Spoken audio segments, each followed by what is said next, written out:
Hey everyone, welcome to Spill Bee. Let's talk about why celebrities are in so much pain. ये ladies जो आपको पूरे time smile करते हुए दिखाई दे रही है, they are in constant pain and this pain eventually leads to addiction.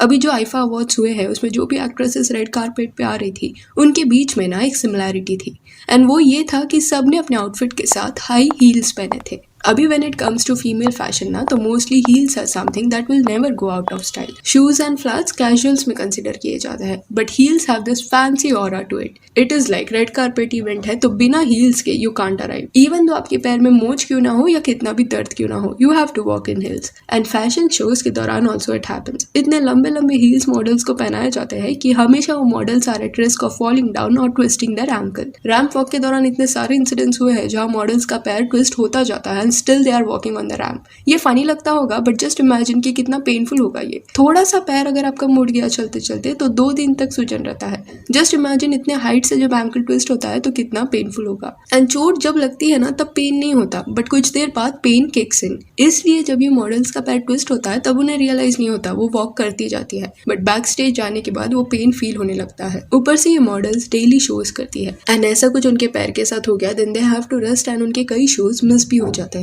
In short दूसरी मॉडल्स उन्हें रिप्लेस करती है, उनका काम अफेक्ट होता है इस वजह से. एंड इनकी एजेंसीज जो होती है वो इनका कुछ ध्यान भी नहीं रखती, कुछ कंपनसेशन भी नहीं देती. इंस्टेड ब्लेम मॉडल्स पे डाला जाता है कि तुम्हारे गिरने की वजह से पूरा शो खराब हो गया. सो अगर अभी आप सोच रहे हो कि why am I talking about models तो इसका रीजन ये है कि जनरली सेम हील्स जो होते हैं ना वही डिजाइनर्स दूसरी एक्ट्रेसेस को भी सोर्स करते हैं ऐसे रेड कार्पेट इवेंट्स के दौरान. जब आउटफिट्स डिजाइनर्स देते हैं तब उसके साथ उसका मैचिंग हील्स वगैरह भी भेजा जाता है. तो ड्रेस की वजह से एट टाइम्स ये दिखाई नहीं देता कि हील्स कितने लंबे हैं बट मोस्टली ये सारी फीमेल्स रेड कार्पेट इवेंट के लिए लंबे लंबे हील्स पहन के ही जाती है. एंड जो भी आप में से हील्स पहनता होगा उन्हें पता होगा कि हाफ एन आवर या एट मैक्स 1 घंटा इसके ऊपर अगर आप हील्स पहन के खड़े हुए या उसमें चलते रहे तो इतना गंदा पेन होता है कि it feels like that thorns पे आप चल रहे हो. सो ये सेलिब्रिटीज भी कुछ डिफरेंट फील नहीं करते, वो भी कॉन्स्टेंट पेन में रहते हैं, सिर्फ उनके फेस पे वो दिखाई नहीं देता. कई इंटरव्यूज इनके आपको मिल जाएंगे जहाँ पे they are accepting the fact कि उनको हील्स नहीं पसंद पर व्हाट टू डू ऐसे अवार्ड शोज में वगैरह पहनना पड़ता है. एंड इस दौरान पूरे टाइम उनके दिमाग में यही चलता रहता है कि कब घर जाएंगे एंड कब ये हील्स को निकालेंगे.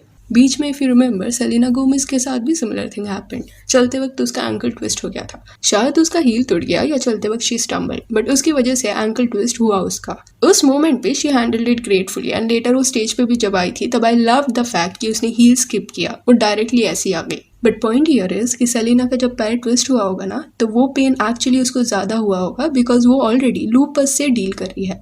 इट इज अ कंडीशन जिसमें बॉडी का इम्यून सिस्टम उसके ही टिश्यूज को अटैक करता है एंड इसमें जॉइंट पेन्स भी वगैरह बहुत होता है. पर बीइंग अ सेलिब्रिटी ये जो फैशन स्टैंडर्ड्स है वो even she had to follow जबकि it is not actually recommended for her. Heels उसके जॉइंट्स पे ना और भी ज्यादा स्ट्रेस डालेगा तो इट इज बेटर कि वो स्किप करे हील्स पहनना. एंड वाई ओनली सेलिब्रिटीज, आम इंसान भी तो यही करता है. बैक पेन से जूझता रहता है स्टिल खुद को टॉर्चर करेगा. बॉडी चीख चीख के बोल रही होती है दैट दुख रहा है but to look good we still wear it. And then we talk about self love. Self love सिर्फ एक्सेप्टिंग वन सेल्फ नहीं होता, इंस्टेड खुद के बॉडी को कंफर्टेबल रखना भी होता है. Really everything is messed up when it comes to female fashion and serious health risk भी इससे एसोसिएटेड है. एक आर्टिकल में इट वॉज रिटन कि high heels create a shock wave through your body starting at your feet and travelling up into your spine. They can throw off your posture and even cause arthritis in the spine. इसलिए ही if you see ना these actresses do all sorts of treatments on their back क्योंकि back pain is something जिससे ये लोग constantly deal करते हैं. And एक सिंपल क्वेश्चन है, व्हाट यू डू जब आपको इमेंस पेन होता है? You take painkillers. पहले एक गोली से ये आदत स्टार्ट होता है पर धीरे धीरे रोज ये लेने की आदत बढ़ जाती है. छोटा पेन भी बेयर नहीं किया जाता and then you need painkillers no matter what. Why do you think Bollywood में व्हाइट सब्सटेंस वगैरह इतना क्यों चलता है? बिकॉज ये सब पेन को सप्रेस करते हैं. तो addiction in a way fashion के पीछे भागने से भी शुरू होता है. It is like cause and effect, one thing leads to another. Sometimes I actually feel कि मेल प्रजाति हम फीमेल प्रजाति से ज्यादा प्रैक्टिकल होते हैं when it comes to dressing sense. वो कंफर्ट चूज करते हैं ओवर पेन एंड हम लेडीज पेन को चूज करती है. उसके बाद we justify it also saying that कि no pain no gain. We love them so much कि एक टॉक्सिक रिलेशनशिप बन गया हम फीमेल्स का उनके साथ. तो कितना भी हमें दर्द दे फिर भी हम तुझे चाहेंगे. It is something like that. And अभी जब हम आईफा की बात कर ही रहे हैं तो let's talk about one more thing. Have you ever wondered कि इतने ब्यूटीफुल ड्रेसेस जो एक्ट्रेसेस पहनती है वो अवार्ड शो खत्म होने के बाद जाता कहाँ है? क्योंकि सेलिब्रिटीज अपना आउटफिट कभी रिपीट नहीं करते. तो what happens after they are done wearing it? क्योंकि इतने ड्रामेटिक आउटफिट्स आम इंसान तो बाद में खरीदेगा नहीं, कहाँ पहन के जाना है उसको ये सब. तो it is like a waste जिसे डिस्पोज कैसे करे ये डिजाइनर सोचने लग जाते हैं. When I researched about this तब कुछ डिस्टर्बिंग फैक्ट सामने आए. जैसे कि अवार्ड शो में जो कपड़े आपको दिखे हैं उसमें मोस्टली 40% तो वेस्ट जाएगा, बिकॉज सेलेब्स ये कपड़े पैसे दे के नहीं खरीदते। सो क्या उन्हें फ्री में ये मिलता है? तो हाँ, मोस्ट ऑफ द टाइम्स। इसे सोर्सिंग ऑफ आउटफिट्स बोलते हैं। ये कंसेप्ट समझने के लिए let's divide celebrities into 3 categories. Tier 1 celebrities यानी कि A list celebrities, then tier 2 and tier 3 में। टियर 1 सेलेब्स की बात करें तो उनके पीछे डिजाइनर्स भागते हैं, सामने से दे गिव देम आउटफिट्स की अवार्ड शो के लिए यह पहन लो फॉर फ्री, ऊपर से कस्टमाइज्ड आउटफिट्स भी बना के देते हैं।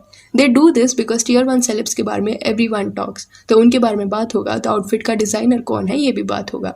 सो लेबल के पॉपुलैरिटी के लिए वो फ्री में क्लोथ्स दे देते हैं, एंड देन इवेंट जैसे ही खत्म हो जाता है सेलेब वो आउटफिट को रिटर्न कर देते हैं। कभी कभी कोई डिजाइनर एक्ट्रेसेस को गिफ्ट भी कर देता है outfit, but that is a rare case scenario. Then tier 2 celebs जो होता है ना, उनके केस में जनरली वो डिजाइनर्स के पास जाता है सामने से to source clothes, and custom made उनके लिए नहीं होता है, रेडीमेड डिजाइन से दे सिलेक्ट। एट टाइम्स उन्हें आउटफिट फ्री में मिलता है या कभी कभी रेंट पे लेना पड़ता है, पर डे के हिसाब से they are charged. And tier 3 वाले जो सेलेब्स होते हैं वो खुद के लिए आउटफिट्स खरीद ही लेते हैं, कोई डिजाइनर जनरली फ्री में नहीं देता उनको। बट इससे आपको समझ गया होगा कि ये ड्रामेटिक आउटफिट्स जो है ना, वो एंड में ज्यादातर केसेस में डिजाइनर के पास वापस चले जाते हैं। पर अभी डिजाइनर्स इसका क्या करें? ऐसे आउटफिट्स आर समथिंग जो दूसरे सेलेब्स को वापस चिपका भी नहीं सकते, क्योंकि ऑलरेडी किसी और ने उसे पहन लिया है एंड सबने देख लिया है। तो ये आउटफिट्स को डिस्पोज अलग अलग वे से किया जाता है। पहले तो ऑक्शन। बाहर देश में जब ऑक्शन होता है तो ऐसे सारे गाउन्स जनरली बिक जाते हैं, पर इंडिया में हार्डली इट हैपेंस। फिर सेकंड वे ये होता है कि कुछ साल तक डिजाइनर वैसे ही उसे रख देता है अपने स्टोरेज में, फिर बाद में जाके किसी और सेलिब्रिटी के स्टाइलिस्ट को फिर से वो देने की उसे कोशिश करता है। इसी वजह से कभी कभी सेम आउटफिट्स हमें अलग अलग एक्ट्रेसेस पे देखने मिलता है। तीसरा वे ये होता है कि बुटीक पे डिस्प्ले पे डाल तो अगर सेल हुआ तो हुआ, वरना थोड़ा कट्स वगैरह करके दे change the design of the dress and फिर से किसी को देने का ट्राई कर देते हैं। पर जब कुछ भी इसमें से वर्क नहीं करता तब ये सारे फैशनेबल क्लोथ्स डंप किए जाते हैं, क्योंकि लोकल शॉप्स में ये बिकेगा नहीं। इतना लंबा लंबा गाउन नॉर्मल पब्लिक तो पहन के स्ट्रीट में घूमेगी नहीं, एंड ट्रेंड्स चेंज होते रहते हैं। सो अगर 3 या 4 मंथ में ये कपड़ा नहीं बिका तो स्पेस बनाने के लिए उसे डंप करना ही पड़ता है। एक स्टैटिस्टिक्स के हिसाब से हर सीजन 30 से 40% off the clothes go into garbage, क्योंकि no one buys them.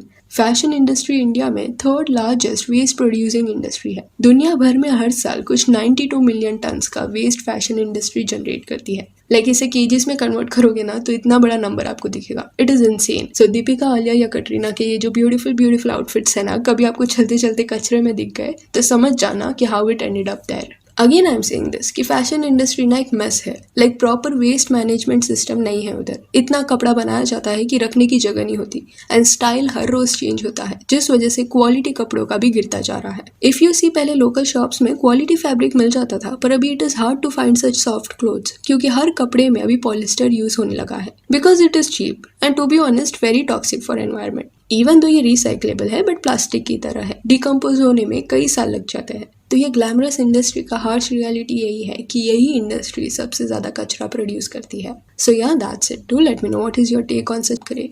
Thank you.